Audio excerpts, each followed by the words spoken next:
केन्द्रापड़ा जिला जादव महोत्सव निष्पत्ति 2024 साधारण निर्वाचन में चित्तरंजन दास महाकालपड़ा निर्वाचन मंडली विधायक प्रार्थी। केन्द्रापड़ा जिला जादव महोत्सव सभापति प्रभाकर पलाई सभापतित्व में जिला जादव महासभा कार्यालय एक बैठक अनुष्ठित हो निष्पत्ति निया केन्द्रापड़ा जिले में जादव मान संख्या 3,31,000 थिला बेले आगामी 2024 साधारण निर्वाचन में यह निर्णायक भूमिका हेबो बोली जଣାपड़ी। जादव बहुल महाकालपड़ा निर्वाचन मंडली चित्तरंजन दास प्रार्थी हेबे गोटे प्रकार स्थिर होइछि। महाकालपड़ा दुखर सुखर समाजसेवी परोपकारी चित्तरंजन दास सर्वदा छिड़ा होइथांती।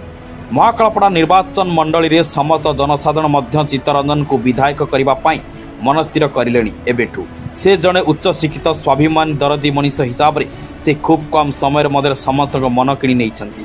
आगामी 2024 साधारण निर्वाचन में चित्तरंजन दास विजय हेबो बोली बहुमत प्रकाश पाई। एही सम्मेलन में जिला जादव महासभा साधारण संपादक चिन्मय दास, कार्यकारी सभापति विजय परिड़ा, धीरेन्द्र पुष्टि, उपसभापति चित्तरंजन दास, कोषाध्यक्ष नवकिशोर दास, सह संपादक विश्वरंजन दास, नगर सभापति अजय कुमार दास, संपादक लोकनाथ दास समेत 9टी ब्लॉक रे 2टी पौरपालिका समस्त कर्मकर्ता उपस्थित थिले। आज केन्द्रापड़ा जिला जादव महोत्सव आज कार्यकारिणी था।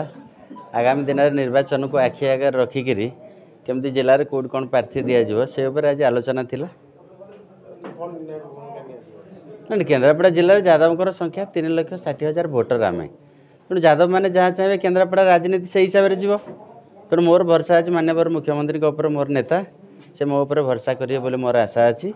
से समय जाके आम अपेक्षा करूँ। जादव मान संख्या बहुत अधिक अच्छी। आड़ी पाखापाखि 60,000, महाकालपड़ा 45, पाटकुरा सेमती अधिक संख्यक जादव मैंने अच्छा। तेणु जादव मानकर भोट ही निर्णायक निष्पत्ति नब आगामी निर्वाचन में।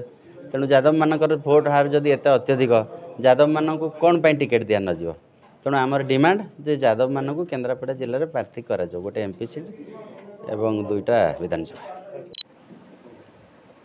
आगामी 24 निर्वाचन पाई आज आम कार्यकारी बैठक में निष्पत्ति कराला। आज गोटे आमर निर्वाचन कमिटी गठन करागला।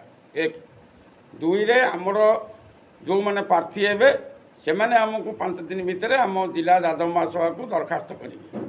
आम से काली आसंता काली आज बैठकर बरणी काली 3 दलर विजु जनता दलर सभापति महाशय, बीजेपी दलर मनमोहन सामल सभापति महोदय एवं कांग्रेस दलर सभापति शरद पट्टनायक महोदय को आम चिठी थी जी केन्द्रापड़ा जिला जादव महासभा तरफ आमर गोटे लोकसभा केन्द्रापड़ार एवं 2टी आमको विधानसभा टिकेट दवापाई आम दाबीपत्र जीव। तो आम केन्द्रापड़ा जिले में निश्चय निर्णायक हम। केन्द्रापड़ा जिला जादव महासभार 9 ब्लॉक 2 म्युनिसिपालिटी रे आम आपण मानक आमर मार्च 26 2023 आपण को सर्वे रिपोर्ट आपण को देइछु। माननीय सभापति 3 जन को बैठक को डाकी से अवगत अच्छा। तेणु निश्चिंत प्रकार आम प्रार्थी दबू। हाँ प्रार्थी आम नजर भितर अच्छा। आम 7 दिन समय देचु। जो मैंने प्रार्थी हाँपाई चाहते से मैंने आम जिला सभापति को दरखास्त देले। आम जिलार गोटे चिठी जाऊँगी काली आज बैठकर बरणी एवं 7 दिन भीतर से दरखास्त को आम रेकमेंडेशन निश्चिंत प्रकार आम प्रार्थी देकर जादव महासभा प्रार्थी दब। लोकसभा दब महाकालपड़ा मार्सा गाई दब। ए महाकालपड़ा निर्वाचन मंडल दब एवं आली दब। सर्वप्रथम आली अच्छी 1,30,000 भोट। महाकालपड़ा निर्वाचन मंडल 1,15,000 भोट अच्छी जादव मानकर। जादव बोल जो 2टा जगह से 2टा जगह आम देवु एवं लोकसभा जो अच्छी आम 5टा निर्वाचन मंडली केन्द्रापड़ा जिले आउ तो 7टा निर्वाचन मंडली लोकसभा आम फोकस केन्द्रापड़ा रही।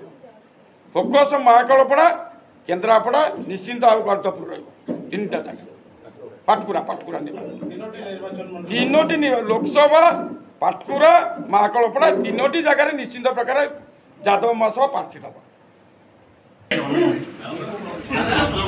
केन्द्रापड़ारू प्रभासिन दास का रिपोर्ट प्रयाग खबर।